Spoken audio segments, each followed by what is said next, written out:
Doctor Mohammad Yunus সাহেব তিনি বলছেন যে আগামী জাতীয় নির্বাচনে আওয়ামী লীগ অংশগ্রহণ করবে কিনা সেই বিষয়ে বিএনপি একটি বৃহৎ রাজনৈতিক দল তারা বলেছে নির্বাচনে অংশগ্রহণ করবে, তারা নাকি রায় দিয়ে দিয়েছে। আমরা সুস্পষ্টভাবে মাননীয় প্রধান উপদেষ্টার কাছে ছাত্র জনতার পক্ষ থেকে প্রশ্ন রাখছি, আপনি বিষয়কে স্পষ্ট করবেন। আপনি কাদের ম্যান্ডেট নিয়ে আপনি প্রধান উপদেষ্টা হয়েছেন? অন্যান্য উপদেষ্টাদের কাছে আমাদের জিজ্ঞাসা, আপনারা কাদের ম্যান্ডেট নিয়ে আপনারা উপদেষ্টা হয়েছেন? আপনাদের ম্যান্ডেট যদি হয়ে থাকে, এই যে হাজার হাজার ছাত্র জনতা যারা জীবন দিয়েছে, আপনাদের ম্যান্ডেট যদি হয়ে থাকে, এই যে হাজার হাজার ছাত্র জনতা যারা আহত হয়েছে এবং এখনো এই অন্তর্বর্তীকালীন সরকারকে সফল করার জন্য অন্তর্বর্তীকালীন সরকারের উপর কোনো আঘাত আসলে মোকাবেলা করার জন্য এখনো যারা জীবন দিতে অত্যন্ত প্রস্তুত আছে, তাদের ম্যান্ডেট নিয়ে আপনারা দায়িত্ব নিয়ে থাকেন এবং দায়িত্ব কার্যক্রম চালিয়ে যাচ্ছেন বলে মনে করেন, তবে শুনে রাখেন এই শহীদদের ম্যান্ডেট হচ্ছে আওয়ামী লীগ সহ গণহত্যাকারী এবং তাদের দুর্বল আগামী নির্বাচনে অংশগ্রহণ করতে পারে না।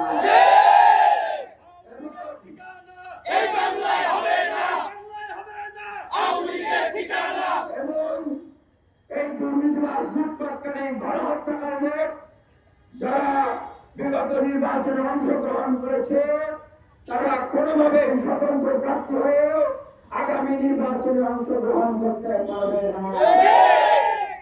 শহীদ ভাইরা হচ্ছেন, তাদের পরিবারদের আদায় হচ্ছে, এখনো যত শহীদ হয়েছেন সকল শহীদের কি খোঁজ খবর তালিকা তৈরি করা সম্ভব হয়েছে?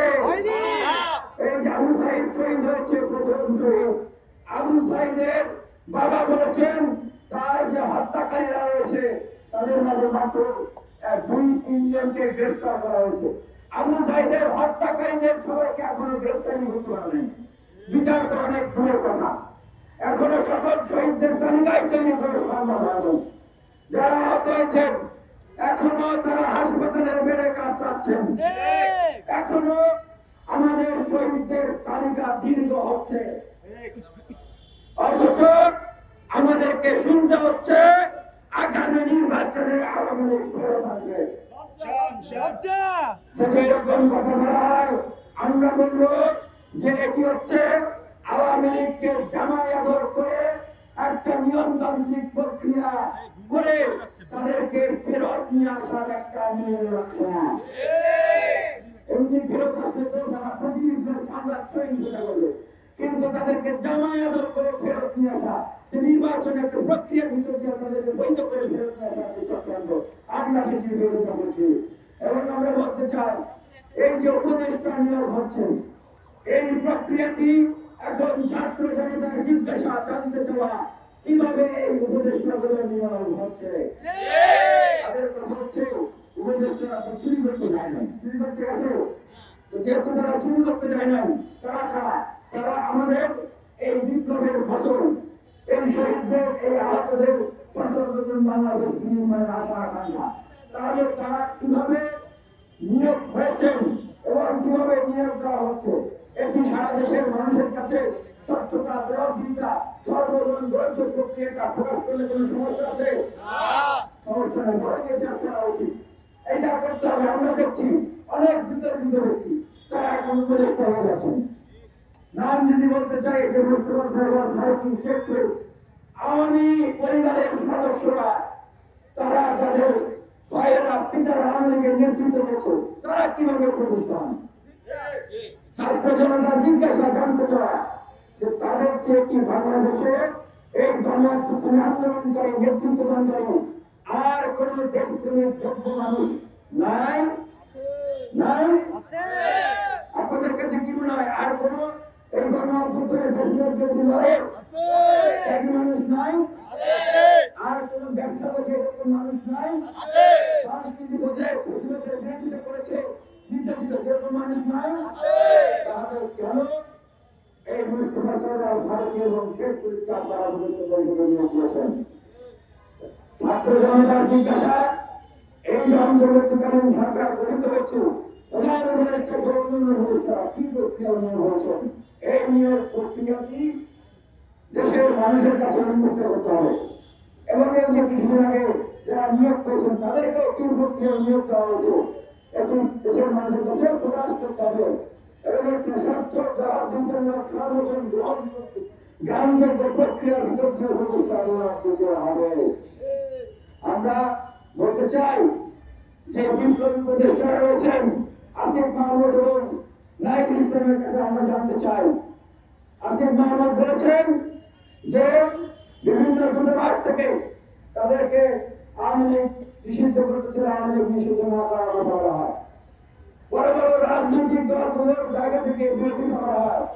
তাদেরকে বলতে চাই, আপনাদেরকে যারাই বিরোধিতা করো, এই জুলাই অভ্যুত্থানের স্পিরিটকে সমুন্নত রাখার স্বার্থে নতুন একটা বাংলাদেশের স্বপ্নকে বাস্তবায়ন করার স্বার্থে আপনারা কাউকে ভয় পাবেন না।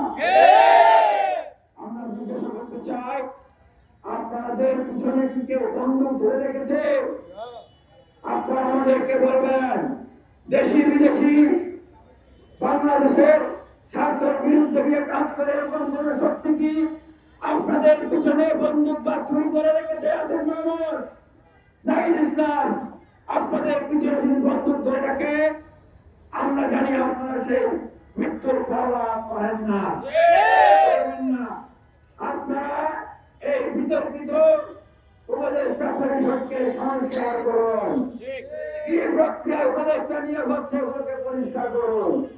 এই অন্তর্বর্তীকালীন সরকারকে সাপোর্ট করার জন্য আমাদেরকে আরো জীবন দিতে হবে, আরো রক্ত দিতে হবে। আমরা প্রস্তুত আছি।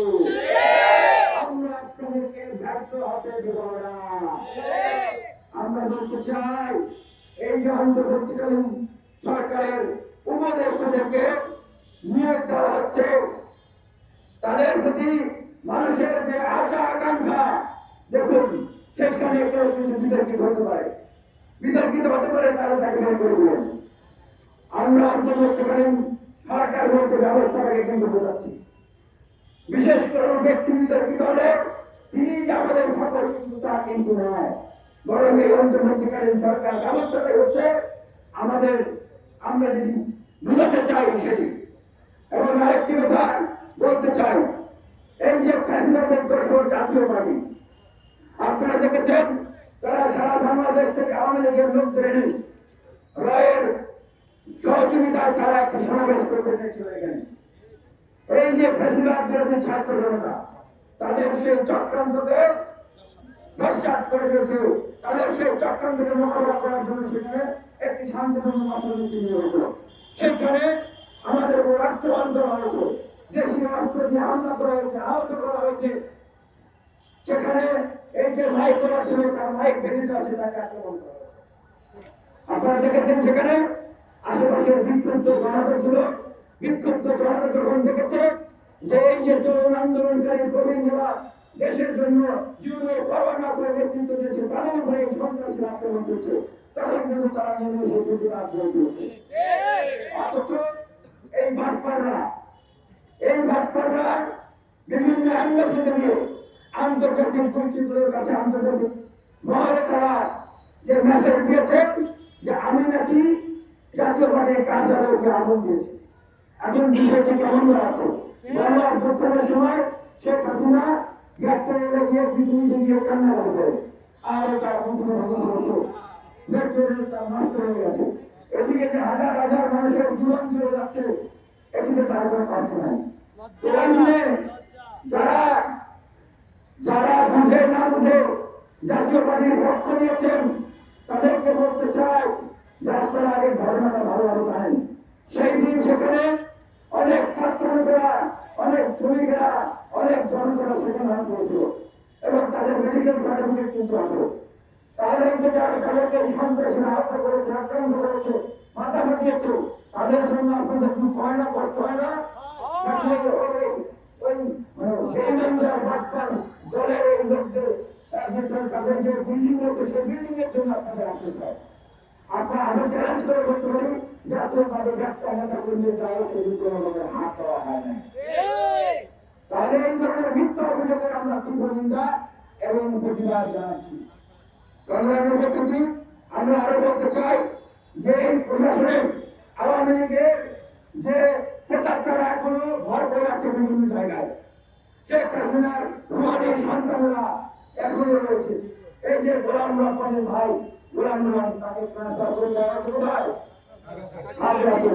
মাঠ প্রশাসনে যে দানবেরা, যে রাক্ষসেরা এই ছাত্রদের উপরে গুলি চালানোর নির্দেশ দিয়েছে, ছাত্রদেরকে হত্যা করার নির্দেশ দিয়েছে, তাদের কয়জনকে গ্রেফতার করা হয়েছে? কয়জনকে? কতজনকে গ্রেফতার করা হয়েছে? তাদেরকে বিভিন্ন জায়গায় ট্রান্সফার করা হয়েছে। এক জেলার টিসি আরেক জেলায়, এক থানার এসপি আরেক থানায়, মাঠ প্রশাসন থেকে বিভিন্ন দপ্তর ঘুরে দপ্তরে। তাহলে এই কাশিবাদের যে মন, সেই কাশিবাদের মূল উৎপাদন হয়েছে, কাশিবাদের মূল উৎপাদন হয়েছে হয় না। তাই আমরা বলছি যে ব্যবসায়ী অঙ্গন থেকে যদি আপনাদেরকে প্রশ্ন করে, যারা এই বিগত বছরের পর বছর লুটপাট দুর্নীতি করে মানুষের রক্ত শোষণ করে ব্যবসায়ী মাফিয়া হয়েছে, তাদের কতজনকে গ্রেফতার করা হয়েছে? কতজনকে গ্রেফতার করা হয়েছে?